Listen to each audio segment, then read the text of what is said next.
السلام علیکم۔ پروگرام آئینہ کے ساتھ طاہر احمد بھٹی آپ کی خدمت میں حاضر ہے۔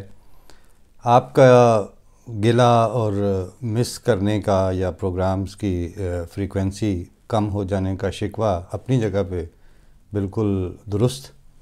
لیکن شاید مجھے یاد ہے میں نے کسی پہلے پروگرام میں بھی یہ عرض کیا تھا کہ ہمارے ایک کلاسیکل اور سیمی کلاسیکل سنگر دوست جو بیوروکریٹ بھی ہیں، وہ جب اسٹوڈنٹ تھے تو اس زمانے میں میری طرف آئے ہوئے تھے اور میں نے ان کے لیے جو ما حضر تھا وہ پیش کیا، اور ساتھ ان کی طبیعت کے موافق ایک غزل جو تھی وہ مہدی حسن کی، وہ ایک ٹیپ جو ٹریکٹر ٹائپ اور وہ کاروں والی ٹیپیں ہوتی تھیں، ان کے ساتھ سپیکر جوڑے ہوتے تھے، تو اس میں وہ چلا دی۔ ہم کھانا کھا ہی رہے تھے تو انہوں نے کوئی 1-1.5 منٹ کے بعد ہاتھ بڑھا کے تو وہ بند کر دی۔ میں نے کہا کیا مطلب تمہیں پسند نہیں آیا؟ یعنی غزل پسند نہیں آئی، میوزک پسند نہیں آیا؟ کہتے نہیں میں تو مہدی حسن صاحب کی گائیکی کا شیدائی ہوں، مجھے پسند ہے، میں ان کا شاگرد بھی ہوں، لیکن مسئلہ یہ ہے کہ جس ٹیپ میں آپ نے یہ چلائی ہے کیسٹ، اس کی موٹر سلو ہے، اور یہ اگر آپ اس پہ سنیں گے تو آپ کے اپنے اندر جو سر ہیں وہ خراب ہو جائیں گے۔ یہ بات 20-22 سال پہلے کی ہوگی، لیکن اس پرٹیکولر حوالے سے ہٹ کے زندگی میں جو واقعات اور صورت حالات پیش آتی ہیں وہاں پر بھی اس نے بہت کام دیا کہ جن چیزوں کا آپ کو پتہ ہو کہ اگر آپ ان کے ساتھ چلے تو آپ کی چال خراب ہوگی، اور اگر آپ نے اس طرح سے سوچنے کے اوپر اپنے آپ کو ٹیون کر لیا تو آپ کا ذاتی سوچ کا اور ذاتی شعور کا جو بھی نظام ہے وہ درہم برہم ہوگا۔ اب صرف یہ کہنا کہ نہیں جی وہ دنیا کے حالات ہیں، دنیا کے حالات تو گزارش میں نے کل کسی دوست سے کی تھی کہ جس وقت ان صاحب نے وزیر اعظم کا چارج لیا اور ان کی زندگی کی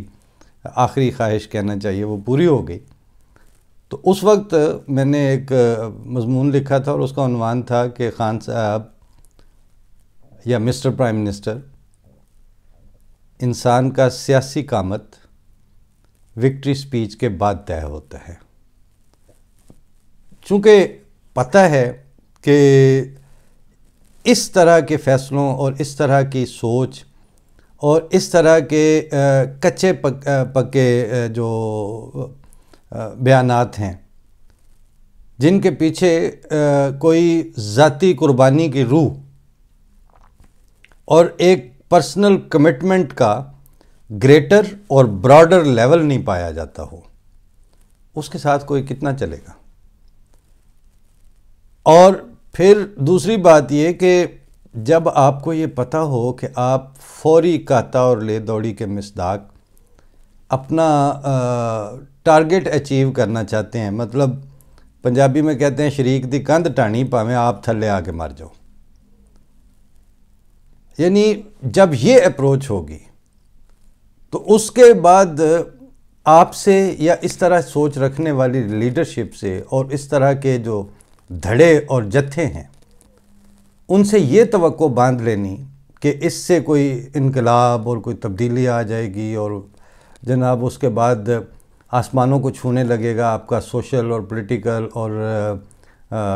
جو اکنامک سسٹم ہے، ایسا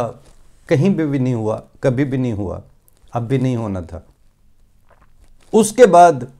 جب وہ چیز اپنے کلائمیکس کو پہنچی، پھر انہوں نے ہٹایا، اٹھا پٹک کی، اکھاڑ پچھاڑ ہو رہی ہے، اس پہ جس طرح وہ میچ لگا ہوا ہو یا کہ بعض دفعہ کوئی خدا نخواستہ زلزلہ آ جائے یا کوئی اور اس طرح کی آفت یا مصیبت یا کوئی واقعہ ہو جائے تو لوگ پھر وہ سارے ٹیلی ویژن بیٹھے ہوتے ہیں کہ جی اپ ڈیٹس دے رہے ہیں۔ بھئی اپ ڈیٹس کون سے دے رہے ہیں؟ پتہ ہے نہ گاواں گواچنا ہے، کھورا کیڑے پاسے جانا ہے۔ پھر یہ بھی پتہ ہے کہ یہ سارے کچھ کو کرنے والے کون ہیں، پھر یہ بھی پتہ ہے کہ یہ سارے حقوق اور پولیٹیکل رائٹس اور پولیٹیکل ایکٹیویزم کی بین سنانے والے جو ہیں وہ کن کی آنکھیں دیکھ دیکھ کے تو وہ مست ہوتے ہیں اور کیسے وہ ناچتے ہیں اور کس طرح وہ سپیروں کی طرح یعنی ایک راگ میں ایک اس میں ساروں کو لے کے اسی ٹیون پہ مسحور کر کے چلنا چاہ رہے ہیں. اس میں پھر یہ حق ہے ہر آدمی کے پاس کہ اگر آپ کو یہ پسند نہیں ہے اور اگر آپ یہ سمجھتے ہیں کہ نہیں ایسے نہیں چلے گا تو آپ سائڈ پہ ہو کے بیٹھے رہیں چپ کر کے. اسی حوالے سے میری ایک دو ایسے دوستوں سے جو عاشق ہوئے تھے اور جن کا جینا مرنا جو تھا وہ اب عمران خان کے جانے اور حکومتوں کے آنے اور جانے پہ منحصر تھا، تو نہیں آپ دیکھیں ان میں یہ امکانات، ان میں یہ آخر کچھ میں نے کہا یار آخر کچھ کو چھوڑو، مجھے صرف یہ بتا دو کہ جس جگہ پہ جس ملک میں جو معلوم پولیٹیکل فائبر آپ کو وہاں پہ نظر آ رہا ہے، بڑا اس میں سے نام آپ گنوانے بیٹھیں تو آپ پیپل پارٹی کا نام لیں گے، آپ نواز شریف کی پارٹی کا نام لیں گے، آپ پرویز الہی والی اور جو شجاعت والی مسلم لیگ کا نام لیں گے، آپ تحریک انصاف کا نام لیں گے، آپ کہتے چلے جائیں. تو یہ جو مین سٹریم جتنے بھی آج تک اقتدار کا خون چکھنے والے ہیں جن کے منہ کو لگا ہوا ہے، وہ جتنے دھڑے وہاں پہ موجود ہیں، ان ساروں نے اپنے اپنے موقع پر اور اپنی اپنی باری اور اپنی اپنی دفعہ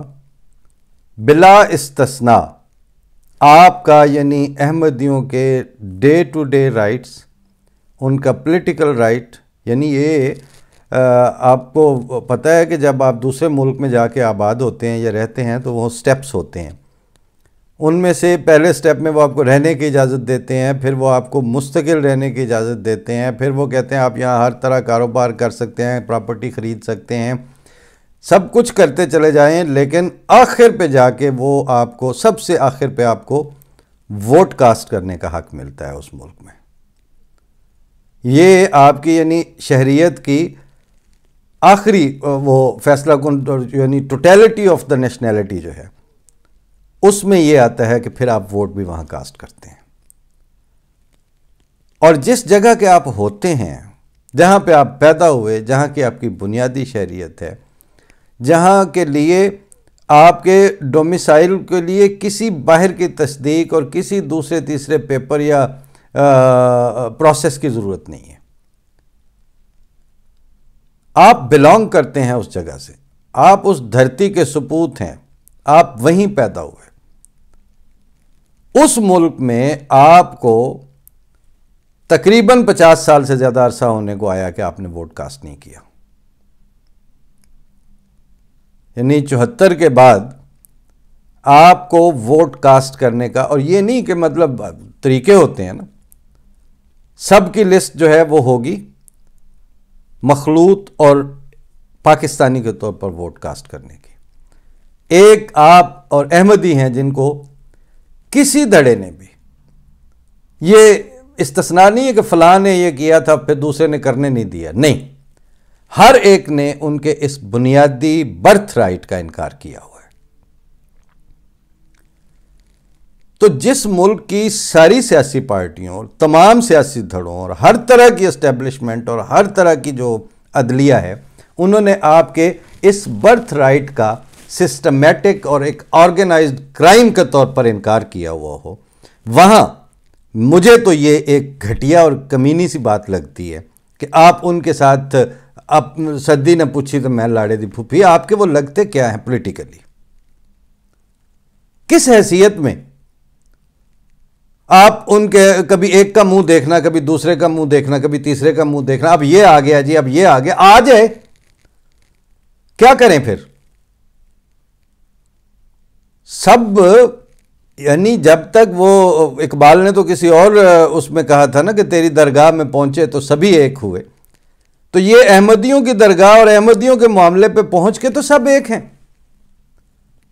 جب وہ آپ کے برتھ رائٹ اور آپ کے پولیٹیکل رائٹ اور آپ کا جو جس کو پوری دنیا میں کسی جگہ کوئی بندہ یہ نہیں کہہ سکتا کہ آپ کا یہ حق نہیں ہے، آپ کے اس حق کا براڈ ڈے لائٹ میں ڈاکہ مار کے اس کا انکار کر کے آپ کو جواب دیتے ہوئے، اس کے بعد وہ ایک عربی شاعر کا شعر ہے جو میں نے چوتھے امام جماعت احمدیہ کے کسی خطاب میں سنا تھا. انہوں نے کہا کہ وہ اس کا ترجمہ میں عرض کر رہا ہوں کہ ایک آقا نے جس کا مالک کا نوکر کے ساتھ یا ملازم کے ساتھ یا غلام کے ساتھ جو انتہائی بد سلوکی تھی، تو اس نے غلام کی زبان سے یہ شعر یوں تھا، اس کا مفہوم کچھ یوں ہے کہ میرے مالک کو اس کا جو کتا ہے وہ مجھ سے زیادہ عزیز، اور میرے کتے کے حقوق مجھ سے زیادہ اس کو ان کا خیال رہتا ہے. تو شاعرانہ کمال کہ وہ غلام کی زبان میں پھر وہ کہتا ہے اور مجھے بھی اپنے مالک سے اس کا جو کتا ہے وہی زیادہ اچھا لگتا ہے اور اسی کا زیادہ خیال رہتا ہے. جس دن آپ کو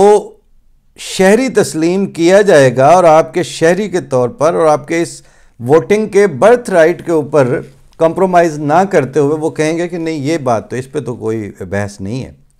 اس دن آپ اپنی ہمدردیاں اور اپنا دل اور اپنی جذبات اٹیچ کر کے بیٹھ جائیے گا سارا آنکھوں پہ. لیکن سرے دست تو یہ جو حالت تھی اس میں وہ ایک چلا جائے، دوسرا آ جائے، تیسرا پیچھے بیٹھا رہے، چوتھا ان ساروں کو نکال کے آ جائے، تو اس سے آپ کا کیا لینا دینا اور میرا کیا لینا دینا. اس حقیقت کا تو کم از کم ادراک اور اس میں اسے کہوں گا بیئر منیمم غیرت کا تو انسان میں وجود ہونا چاہیے، اس کے اندر ہونی چاہیے. اس کے بعد ٹھیک ہے یہ وقت کی بات ہوتی ہے کہ آپ کا بس چل رہا ہے نہیں چل رہا، اور دوسری بات یہ ہے کہ یہاں جب آپ احمدیوں کے حوالے سے بات کریں گے تو یہ پھر ایک پولیٹیکل ڈومین میں بات نہیں رہے گی، کیونکہ احمدیوں نے وہاں پر کوئی ایسا ایکٹیویزم نہیں چلایا تھا، وہاں کوئی ایسی کوئی تحریک نہیں چل پڑی تھی کہ جس کی وجہ سے ان کو ایک سیاسی دھڑے کے طور پر علیحدہ کر کے ان کے حقوق کو پامال کرنے کی داغ بیل ڈالی گئی. ان کا بنیادی جرم یہ تھا کہ انہوں نے ایک ایسے آدمی کو بیعت کر لی تھی، ایک ایسے آدمی کو قبول کر لیا تھا جس نے اپنے آپ کو خدا تعالیٰ کی طرف سے بھیجا ہوا کہا، دعویٰ کیا، اور اس دعوے کے دلائل فعلی اور عقلی اور نقلی شہادتیں اور خدا تعالیٰ کی فعلی شہادت کو اس کے ساتھ لگا کھاتا ہوا دیکھ کر ان کے آباء و اجداد نے قبول کر لیا اور آج بھی اس پہ قائم ہے. اب اس میں جس دن وہ مرزا غلام احمد قادیانی کے دعوے کی تصدیق کرنے کے نتیجے میں احمدی ہو جاتے ہیں اور ان کے خلیفہ کے بیعت کنندگان بن جاتے ہیں، ان کا آپ کے ساتھ نہ کوئی پانی کا رولا تھا، نہ بننا سانجا تھا، نہ آپ کی کوئی اور انہوں نے عزت بستی کا مسئلہ تھا، نہ آپ کا کوئی سیاسی مالی معاشی مفاد کی بات تھی. ربنا اننا سمعنا منادی ینادی، اے اللہ ہم نے ایک پکارنے والے کی آواز سنی تھی جو یہ کہہ رہا تھا کہ تم اپنے رب پر ایمان لاؤ گے اور مطلب میری تصدیق کرتے ہو، یعنی اس ایمان کے نتیجے میں فآمنا، تو ہم ایمان لے آئے. اب اس جرم کی بھی ایک پوری تاریخ ہے. یہ جرم ایسے نہیں ہوا کہ ابھی قادیان میں یا بر صغیر میں پاک و ہند میں ایک بندہ کھڑا ہو گیا تو پہلی دفعہ یہ جرم ہوا ہے.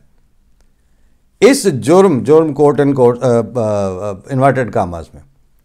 اس جرم کی بھی تقریباً معلوم ہسٹری میں 6000 سال کی تاریخ ہے. تو اس تاریخ کے مطابق جو سلوک یہ جرم کرنے والوں سے ہوتا آیا ہے اور جو طاقت ان کو بچا لیتی ہے یا ان کی پشت پہ کھڑی رہتی ہے، اس کی طرف دیکھنا اور اس کے آگے رونا اور اس کے آگے اپنے حقوق کی پامالی کی فریاد کرنا، وہ تو بنتا ہے. لیکن کبھی عمران خان کو جپھا مار لیں، کبھی نواز شریف کا منہ دیکھ لیں، کبھی کہیں شہباز شریف بڑا چنگا ہے، کبھی آ کے وہ جو پیپل پارٹی، اس حوالے سے ان میں سے پیپل پارٹی وہ ہے جس نے بنیادی طور پر وہ شروع کیا یہ سارا کچھ. نواز شریف والی نون لیگ جو ہے، اس کو جب اس کی زندگی میں موقع آیا انہوں نے کبھی اس پہ، ٹھیک ہے وہ منہ سے اگر نکل بھی جائے تو پھر وہ بھاگنا پڑتا ہے ان کو، اور ان کے گھر میں ہونا تھا جوائی سارا دن، مطلب جو ہوتے کون گار مندہ بکواس نکلتی ہو کرتا رہا، کسی نے منع نہیں کیا اس کو. اور وہ کیوں کریں؟ اس لیے کہ وہ اپنے فوری مفاد کو دیکھ رہے ہیں. اور پھر چودھریوں نے بھی اس میں سے حصہ لیا. اور پھر یہ جب آیا چوپڑے منہ والا وزیر اعظم صاحب کا، تو اس کے ہوتے ہوئے تو اس نے قسم کھائی ہوئی تھی کہ مطلب جو ہوتا ہے ہونے دو. تو جب یہ سارا کچھ ہو رہا تھا تو اس کے بعد ان میں سے ہی کسی ایک کو، اب جی یہ بہتر ہے، کون بہتر ہے آپ کے لیے سوائے اللہ تعالیٰ کے اور کوئی بہتر نہیں ہے. ہاں جب اللہ تعالیٰ ان میں وہ کوئی رجل رشید پیدا کر دے جو ایک بنیادی انسانی شرافت کے ساتھ جس کی کمٹمنٹ ہو، اور ان کے ضروری نہیں ہے کہ وہ مسلمان ملکوں میں ہوتے ہیں، وہ دنیا میں کسی بھی جگہ پہ شرفا پیدا ہوتے ہیں، سیاست میں پیدا ہوتے ہیں، ان کے قد بڑے ہوتے ہیں. جیسے میں نے ایک پروگرام میں ذکر کیا تھا کہ ناروے کا بادشاہ کو جب انہوں نے اس طرح وہاں کے یہودیوں کے لیے ظلم کی داغ بیل ڈالنے کے لیے حصے دار بنانا چاہا، تو اگلے دن وہ اپنے محل سے باہر نکل آیا پٹی باندھ کے کالی، اور اس نے کہا میں پہلا یہودی ہوں اس ملک کا، اگر یہی بات ہے تو. اس طرح کا بہرحال یہ تو بہت بڑی بات ہے. پاکستان کو میں تو ابھی دور دور تک اس طرح کا سٹف نظر نہیں آتا. تو جب تک وہ سٹف نہیں ہے اس وقت تک وَاسْتَعِينُوا بِالصَّبْرِ وَالصَّلَاةِ کے تحت انتظار تو کیا جا سکتا ہے، اللہ تعالیٰ سے دعا کی جا سکتی ہے، لیکن جپھے نہیں ڈالے جا سکتے. اپنی جو یہ انسان کے اندر جو لائلٹی اور محبت اور اٹیچ ہو جانے کی جو صفت پائی جاتی ہے، اتنا قیمتی جوہر اتنے گھٹیا لوگوں پر کیسے ضائع کیا جا سکتا ہے کہ جن کو جب ان کے پاؤں جلیں گے وہ اپنے بچے بھی پیروں تلے رکھنے سے باز نہیں آئیں گے. اور آپ ان دنوں بھی اگر آپ دیکھتے چلے جائیں تو یہی صورتحال ہے. لہٰذا جب یہ حالات ہوں، جب اس طرح کا ماحول ہو، جب اس طرح کی سوچیں ہوں، اور وہ روزانہ کی بنیاد پر اپنی ڈسٹرکشن، تباہی اور بیڑا غرق کرنے کی طرف انچ بائی انچ اور منٹ بائی منٹ محنت کر کے بڑھ رہے ہوں، تو اس میں سے خدا تعالیٰ نے آپ کو اٹھا کے سائڈ پہ رکھا ہوا ہے، آپ جپھے مار مار کے پھر اس کو کہہ رہے ہیں کہ نہیں جی سانو بڑا ہوگا بھی پھر آپ کو. تو چنانچہ لیکن جس طرح آپ میں سے آپ اپنے انتہائی قیمتی کیفیات جو ہیں وہ انتہائی گھٹیا آدمی پہ نچھاور کرنے کے لیے اور انتہائی گھٹیا دھڑوں کے اوپر ان کو گندا کرنے کے لیے پیش کر سکتے ہیں، تو مجھے بھی رائٹ ہے کہ میں کہوں کہ مجھے یہ پسند نہیں ہے. اور جب مجھے پسند نہیں ہے تو پھر میں اس کی بات کیا کروں؟ ہاں آپ جو سنتے رہتے ہیں وقتاً فوقتاً وہ یہ ہوتا ہے کہ چیزیں سامنے چلتی پھرتی نظر آ رہی ہوتی ہیں. جیسے بہت سے لوگ، اب تو خیر سوشل میڈیا پر تو بہتات ہے، بہت کثرت سے لوگ بات کر رہے ہیں کہ آپ کو بنیادی طور پر آپ ایک زرعی ملک تھے اور آپ نے اپنی زراعت کا بیڑا غرق کیا اور گندم آپ امپورٹ کر رہے ہیں. تو جس ملک میں جس کی شناخت زرعی ملک ہو، جس کا کثرت سے علاقہ غیر آباد پڑا ہوا ہو اور سارا زیادہ تر حصہ قابل کاشت ہو، وہ ملک گندم امپورٹ کرنے اور بر وقت امپورٹ کر لینے پہ فخر کر رہا ہو، تو اس کے پالیسی سازوں کے منہ پہ تو اس سے بڑا تماچا اور کوئی نہیں ہے. ایسے جب حالات ہوں تو اس میں انسان اپنی ذاتی حیثیت میں، چونکہ آج تک جو پالیسی ساز تھے انہوں نے ہماری تعلیمی اور ہماری صحت اور ہماری معاشرت اور ہماری معیشت ہر ایک کو تباہ کرنے کے لیے آرگینائزڈ اور سسٹمیٹک کوشش کی ہے. اس کے باوجود جو ہمارا اپنا سسٹم تھا، جو ہمارے اندر اللہ تعالیٰ نے انعام کے طور پر خلافت رکھی ہوئی تھی، لیڈرشپ، احمدیہ لیڈرشپ جو ہے وہ، اور پھر احمدیہ ہیومن سٹف، انہوں نے ان لوگوں کا منہ دیکھے بغیر اپنی ذاتی حیثیت میں اپنے آپ کو فوکس رکھ کے، وہی انرجی تھی، چاہے وہ ان سے لڑ کے ضائع کر لیتے، چاہے ان کے ساتھ انگیج ہو کے ضائع کر لیتے، چاہے اسی انرجی کو اپنے فیوچر کو پلان کرنے میں استعمال کر لیتے. انرجی اتنی ہی تھی اور ٹائم بھی اتنا ہی ہوتا ہے. انہوں نے اس کو سسٹمیٹیکلی اس طرح کیا کہ یہ سارے درندوں سے بدتر ہوئے ہیں ہمارے لیے. ہم نے اپنا ایجوکیشن سیکٹر کیسے بچانا ہے, اپنی نسلوں میں تعلیم کا بیڑا غرق نہیں ہونے دینا, ہم نے صحت والا سسٹم کیسے بہترین طریقے پر آگے بڑھانا ہے اور انڈیپینڈنٹ رہنا ہے. بہت کم لوگوں کو یہ میرے ناظرین میں پتہ ہوگا کہ ایک دفعہ ایوان محمود میں آگ لگنے کا واقعہ ہوا تھا, اور اس وقت سرگودا اور فیصل آباد سے بھی بر وقت چنوٹ کو تو چھوڑ ہی دیں, فائر بریگیڈ کا انتظام نہیں ہو سکا تھا, اور وہ بمشکل تمام قابو پا لیا گیا. لیکن وہ جتنی سی بھی جماعت تھی, وہ جتنے بھی وہ جوگے تھے, لیکن اب وہاں ناصر فائر فائٹر جو بریگیڈ ہے وہ اپنا بنا کے بیٹھے ہوئے ہیں. اگلا واقعہ ہو تو پھر ان کا منہ نہ دیکھنا پڑے.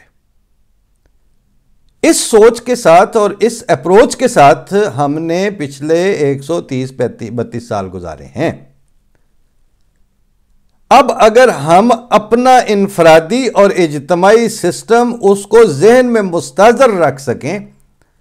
اور اپنی انرجی بچا سکیں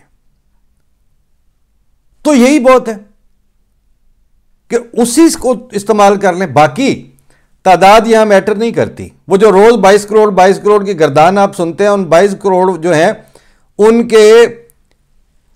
آج وزیر ایک فیڈرل منسٹر کا بیان تھا کہ زہر کھانے کے لیے جی ہمارے پاس ملک میں پیسے نہیں ہیں. جس ملک میں زہر کھانے کے لیے پیسے نہیں ہیں اس ملک کی سیاسی اشرافیہ اور ان کے عللے تللے اور ان کے ششکے آپ ذرا دیکھیں. اب ان پہ کچھ بھی نہیں ہو سکتا. اب وہ کہاں سے شروع کریں, کون سا سرا پکڑ کے اپنے آپ کو اس رستے پہ ڈالیں جو راستہ بربادی اور تباہی کی بجائے کسی تعمیر کی طرف جاتا ہے. ایسے ایسے زہریلے سانپ پالے ہوئے ہیں انہوں نے کہ ذرا سی بات کریں تو وہ ملوانے بول پڑتے ہیں. ان کی گفتگو جو ہے وہ جب وہ بول رہے ہوتے ہیں تو ایسے لگتا ہے کہ پورا ملک تو یہی چلا رہے ہیں. اور جو اداروں کے نام پر چیزیں بچی ہوئی تھیں, مقتدرہ تو عدلیہ, تو اب پچھلے دنوں سے آئین کی تشریحیں, اور ایک کا کیس سننا تو دوسرے کے لیے عدالت کھولنی, تیسرے کے لیے, مطلب جتنا ایگزیکٹو کا کام تھا وہ عدلیہ کر رہی ہے, جو پارلیمنٹ کا کام تھا وہ بھی عدلیہ کر رہی ہے. تو فضا یہ ہو تو دلوں میں نزاکتیں کیسی. اہل نظر کو یہ پتہ ہے کہ یہ بڑی بری طرح بددعائی ہوئی کیفیت میں سے گزر رہا ہے اس وقت ہمارا سوشل سسٹم پاکستان میں. اس وقت جن پہ اللہ راضی ہوتا ہے ان کے یہ حالات نہیں ہوتے کہ جدھر منہ کریں اور جس کی بات کریں وہیں بے ایمانی سامنے آ رہی ہو. تو جب یہ حالت ہوتی ہے تو اس وقت اپنے آپ کو ڈیٹیچ کر کے, ڈیٹیچ یعنی اب کوئی یہ تو نہیں ہے کہ آپ تھے موجود اور آپ باہر نکل رہے ہیں, آپ کو تو دھکا مار کے ٹھوٹا مار کے نکالا ہوا تھا. اب جب کہ وہ حالات یہ بتا رہے ہیں کہ کچھ بھی سلامت نہیں بچا, ہر جگہ سے بلبلانے اور ہر جگہ سے ناسور رسنے کی بدبو اور پیپ اور تعفن پھوٹ رہا ہے, اب جا کے وہ اس پہ جفے مار لے بندہ. This is not a wise decision. اس وجہ سے جناب میں نے تو جو پچھلا ہفتہ 10 دن تھے وہ جو تماشے لگ رہے تھے وہ لگے رہے, تو ہم تو اپنے ایک سائڈ پہ بیٹھے رہے چپ کر کے. اب آگے چیزیں نارمل اس طرح سے ہو گئی ہیں روز کی تماش بینی سے. اب روزانہ کی بنیاد پر آپ سے بات شروع کی جائے گی اور بات ہوگی بھی, لیکن وہ جہاں سے میں نے ابتدا کی تھی پروگراموں کی آج سے 2 سال پہلے, وہ یہ تھا کہ احمدیت مائنس جو گفتگو ہے اس کا چلن انہوں نے عام کیے رکھا ہے 40-50 سال. ہم یہ نہیں سوچ سکتے. Minus Ahmadiyya fibre, there is no concept of politicization اور socialization. کرتے پھریں لیکن وہاں کے اوریجنل فائبر کا انکار, براڈ ڈے لائٹ میں ان کے حقوق پہ ڈاکہ, یہ نہ ناقابل برداشت ہے نہ یہ قابل ہضم ہے. اور یہ مسلط نہیں کیا جا رہا, یہ صرف دکھایا جا رہا ہے کہ یہ اسٹف یہاں پہ موجود ہے بھائی. اور اس سچ مچ کے وہاں کے اوریجنل سوشل فائبر اور اوریجنل دھرتی کے جو سپوت ہیں، جو اوریجنل وہاں کے پیدائشی ہیں، ان کو مائنس کر کے مسلسل اپنے کھلواڑوں میں پڑے ہوئے آپ ان کا خون حلال کرتے چلے جائیں، یہ ممکن نہیں ہے، یہ پریکٹیکل نہیں ہے۔ ٹھیک ہے، ہم اس طرح سے جو آپ نے وہاں پہ دھڑے پالے ہوئے ہیں، جس طرح وہ آپ کے گلے کو آتے ہیں، ہم اس طرح سے نہیں آتے، لیکن ہم اپنے آپ کو اور اپنے پریارٹیز کے تحفظ کے اوپر بالکل ویجیلنٹ ہیں۔ ہم بالکل خدا تعالیٰ نے پیدا کیا ہے، اللہ تعالیٰ نے وہاں پر ہماری جڑیں رکھی ہیں، مضبوط رکھی ہیں، اور اگر دیکھا جائے تو 2 خلفاء وہاں پہ دفن ہیں ربوہ میں، اور حضرت بانی جماعت احمدیہ کی حرم حضرت اماں جان کا مزار وہاں پہ ہے، خلفاء خاندان حضرت مسیح موعود، پھر مرکز۔ تو جہاں پر یہ سارا کچھ ہے وہاں سے ہم اپنے سٹیکس تو اٹھا نہیں سکتے، وہ تو نہیں اٹھیں گے، لیکن ہم آپ کی کمینہ خصلت قسم کی جو نگیشن ہے اور تنسیخ ہے اور انکار ہے اور منافقت کے ساتھ بالکل سامنے نظر آنے والے حقائق کا اور ہمارے حقیقی رائٹس کا انکار کرنے کے بعد اب آپ کے جو ہے وہ ادھر لائن لگا کے کھڑے ہوں اور آپ کے جلوسوں کے حصے بنتے پھریں، یہ آپ بھول جائیں۔ اور اگر کسی کو یہ جہالت ہے کسی کے اندر، وہ کرتا پھرے، اب اس کو بھی زبردستی کوئی نہیں ہے، لیکن وہ کم از کم جیسے وہ میری 2-4-10 سے یہاں ملاقات ہوئی تو جناب آپ کو بھی بولنا چاہیے تھا۔ میں نے کہا پھر میں بولوں گا، پھر میں تو یہ بولتا ہوں، کیونکہ کس بنیاد پر وہ پیچھا دکھائیں نا اپنا، جس پر اڑنگ رہے ہیں وہاں پہ وہ ہے نہیں کسی کے پاس، کسی نے بھی اس انسانیت کا ثبوت نہیں دیا۔ تو جب نہیں دیا تو پھر ٹھیک ہے، پھر اللہ تعالیٰ پہلے بھی بچاتا آیا، آئندہ بھی وہی محفوظ رکھے گا۔ پچھلے دنوں ایک مضمون پڑھا ہے، وہاں پہ ہم سب میں چھپا ہوا تھا کہ میری لاش کو وزیر اعظم کے نام خط تھا، یا دفن ہو کے رہنے کی عزت سے اجازت ہے یا نہیں۔ وہ اگر میں اگلے پروگرام میں پورا میرا ارادہ ہے کہ وہ پورا خط آپ کی خدمت میں پیش کر دوں گا، کہ جہاں 90 کی دہائی میں دفن مردہ جو ہے وہ اس طرح اکھاڑ کے احمدیوں کا، اور وہ قبروں سے باہر پھینکے جا رہے ہیں اور قبریں توڑنے کے روزانہ واقعات ہو رہے ہیں، وہاں پر آپ ان کے لیے کوئی اس طرح سے ان کے لیے ان کے گلے کو نہ آئے، یہی بڑی بڑی بات ہے۔ چہ جائے کہ آپ وہاں پہ بیٹھے ہوں کہ جناب نہیں عمران خان، کون عمران خان، کیا عمران خان، خدا داری چہ غم داری۔ اگر اللہ تعالیٰ ہے وہ کافی ہے، بلکہ الیس اللہ بکافٍ عبدہ، وہ جگہ جگہ جو انگوٹھیاں پہنے پھر رہے ہیں، اسی الیس اللہ بکافٍ عبدہ ہوگی، کوئی تو بنیاد ہوگی، کوئی تو وجہ ہوگی جو اللہ تعالیٰ نے اپنے مامور زمانہ جو تھا اس کو اس ایک آیت کی جو مہر والی انگوٹھی ہے وہ ایک ٹائٹل کے طور پر اور ایک موٹو کے طور پر اور ایک تسلی کے طور پر پکڑائی، اور آج تک وہ خلافت احمدیہ کے ساتھ چلتی آ رہی ہے۔ تو وہ الیس اللہ بکافٍ عبدہ جو ہے وہی ہمیں لے کے چلتا آ رہا ہے، اور وہی لے کے چلے گا انشاءاللہ۔ انشاءاللہ پروگرام اگلوں میں بات ہوگی۔ اب روٹین کے مطابق کتب نما اور باب سخن، ہنگارہ اور وہ باتیں جو ہمارا اپنا ہیومن سٹف بچائیں، جس سے ہمارے اپنے لوگوں کو کچھ سوچنے کا موقع ملے۔ ہاں دوسروں کو بھی بہت اٹریکٹ کرتی ہیں چیزیں، پسند کرتے ہیں لوگ، رابطہ کرتے ہیں، تو ٹھیک ہے۔ اب اگر ان کے جو لوگ ہیں انہوں نے اس طرح سے نہیں سوچنا، کتنی دیر لگتی ہے کہ 1 سال کا ٹارگٹ ہو پاکستان جیسے ملک کے لیے، اگلے سال ہم نے گندم امپورٹ نہیں کرنی، لیکن یہ قوم 22 کروڑ یہ ذرا لگائے نا سارے مل کے آواز کے اگلے سال، باقی اختلاف بعد میں ہو جائے گا، اگلے سال 2023 میں ہم نے گندم امپورٹ نہیں کرنی۔ پھر دیکھیں کوئی لگے تو صحیح، اس کے اوپر کام تو کریں، کام ہی کوئی نہیں کرتے۔ تو جو اتنے بے اثر اور اتنے بد توفیق معاشرہ ہے، اس کی لیڈرشپ ان 22 کروڑ کے جو سر پہ چڑھے ہوئے ہیں، ان سے آپ یہ توقع رکھتے ہیں کہ وہ آپ کے حقوق آپ کو دیں گے؟ اللہ ہی رحم کرے۔ بہرحال یہ ہے جناب پچھلے 6-7 دنوں کا غبار، جو میں نے تو جیسا تھا وہ عرض کر دیا۔ اب آگے کل کے پروگرام میں انشاءاللہ میں کوشش کروں گا کہ وہ خط آپ کی خدمت میں پیش کروں، وہ آئی اوپنر ہے، اور پھر کچھ اور اہل دانش ہیں جنہوں نے آپس میں گفتگویں کی ہیں، ان کے بھی میں نے چھوٹے چھوٹے چنکس نکال کے رکھے ہیں، وہ بتا دوں گا کہ یہ وسعت اللہ خان اور سلیم صافی یہ بات جو ہے یہ ہفتہ 10 دن پہلے آپس میں پرائیویٹلی ایک چھوٹے سے پروگرام میں وہ کر رہے ہیں، تو 1.5-2 سال سے اسی بات پہ تو ہم کھپ رہے تھے، لیکن فرق یہ ہے کہ اس پلیٹ فارم سے آپ کو وہ بات ملے تو آپ کہتے ہیں وہی مین سٹریم میڈیا، بھئی مین سٹریم نے ہی تو بیڑا غرق کیا ہوا ہے، اسی میر کیا سادہ ہیں کہ بیمار ہوئے جس کے سبب اسی عطار کے لونڈے سے دوا لیتے ہیں۔ اسی پہ پھر آج ختم کرتے ہیں کہ اس عطار کے لونڈے سے دوا لینی بند کریں۔ فی امان اللہ، السلام علیکم۔